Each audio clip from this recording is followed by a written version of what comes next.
this week, and Judge Ramos signed off on a default judgment of $20 million.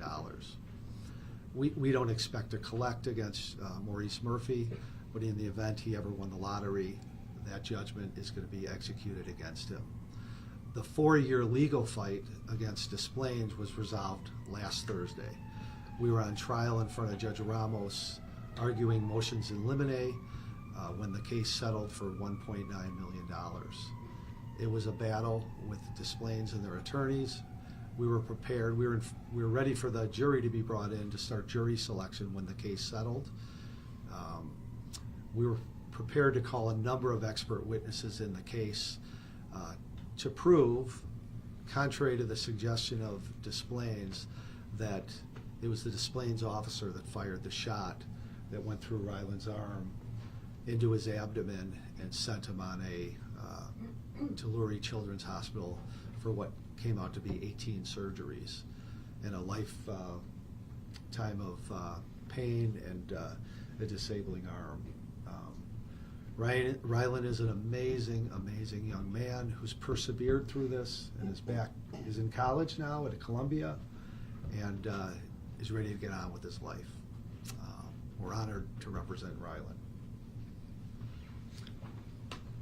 So I don't know if anyone has any questions. How are you doing? We need to move the mic. Do you want the mics closer? Yeah, thank you. Yeah. I appreciate it. Slide the middle if you can. Yep. Thank you. Well, yeah. Yeah, I don't know. I'm doing pretty good. Just living my life like normal, and it's pretty nice to have gotten this settlement and this ruling, I guess. I would have liked to see a little bit more action on a larger scale, I guess, though. To ensure this would never happen again to anybody else. What were you hoping the actions that you're alluding to? What were you hoping that some of those actions would be? Better training for police, some like regulations or laws or something, just to make everyone feel a little bit safer. Make sure nobody else gets shot and has to go through the stuff that I did. Yeah, I don't know. Ryland, can you just talk in brief about what life has been like since you were injured? Yeah, since I was injured, I was in the hospital for 2 weeks, went through 18 surgeries, did physical therapy for about 3 years, 3 hours a day, and then outside of all of that, just doing school, working, and playing music, and writing music, yeah.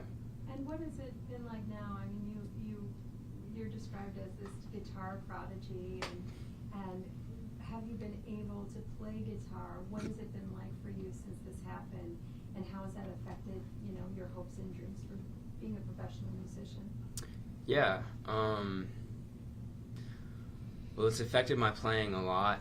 I definitely have a lot less dexterity in my hand than I used to when I used to play.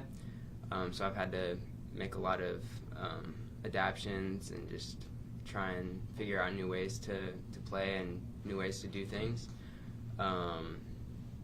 So yeah, my playing is a lot different than it used to be, but I'm trying to make it work, and I've also tried to expand into as many more instruments as I've been able to. Yeah, hopefully that answers. And just another question to follow up. How do you come away from this? Are you bitter? Are you angry? What are your feelings? What are you feeling? Yeah.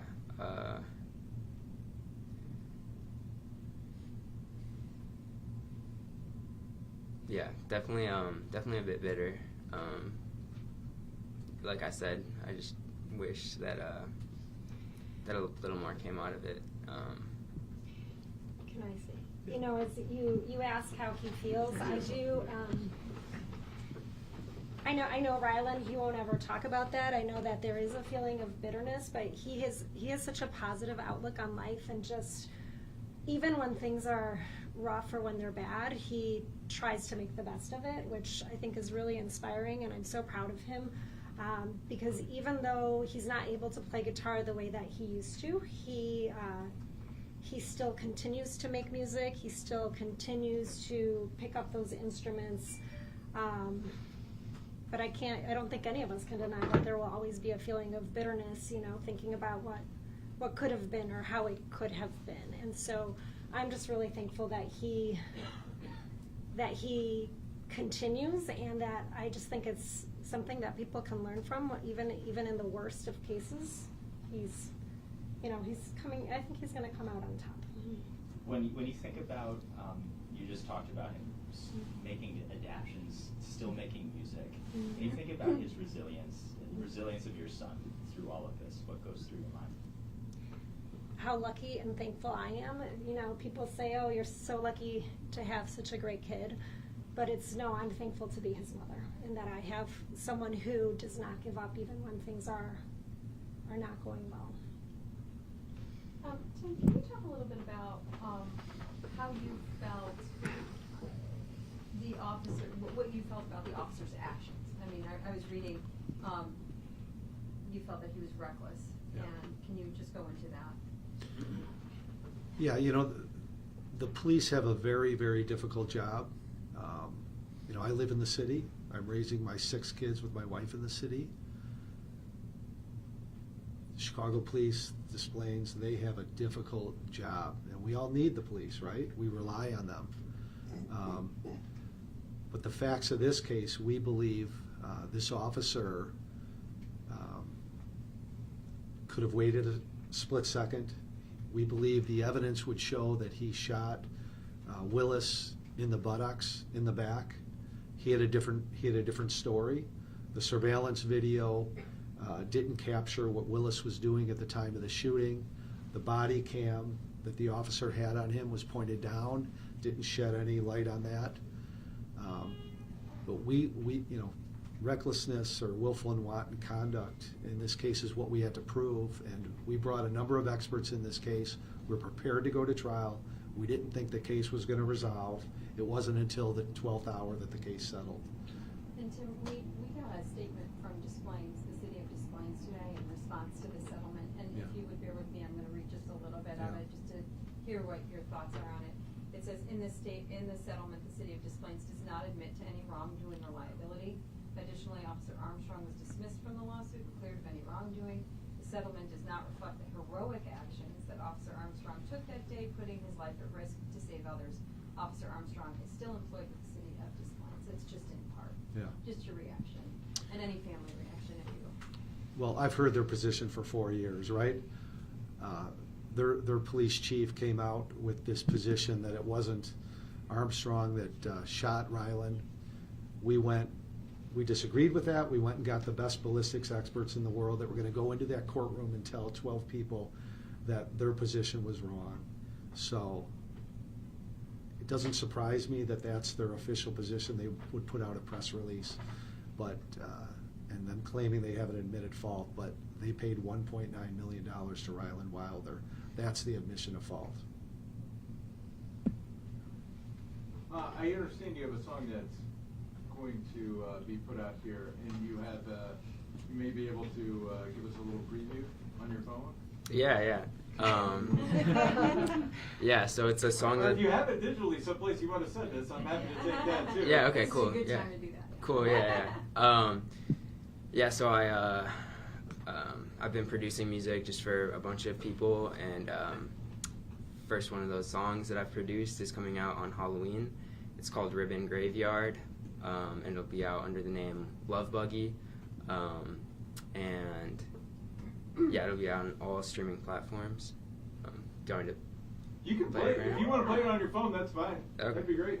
This Thank you. is a song you produced. I produced it, yes. I wrote all the music, did all the instrumental, mixed it, recorded it, and then Gabby Postbone, who I worked with, she wrote all the vocal and sang the song. So Ryland, So you did all the music on it, right? Yes, yeah. You're I- still planning on having a professional music career?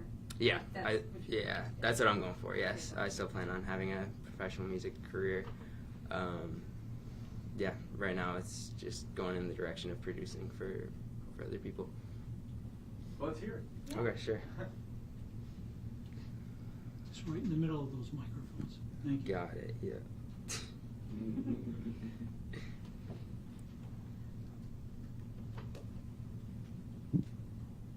I'll fast forward to the chorus.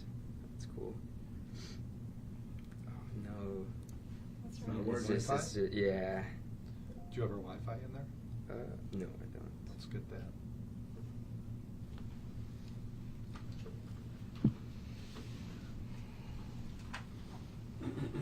It's a password.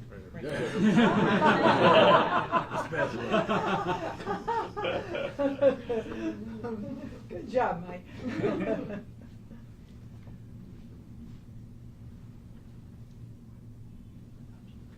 Well, thanks. Save the day.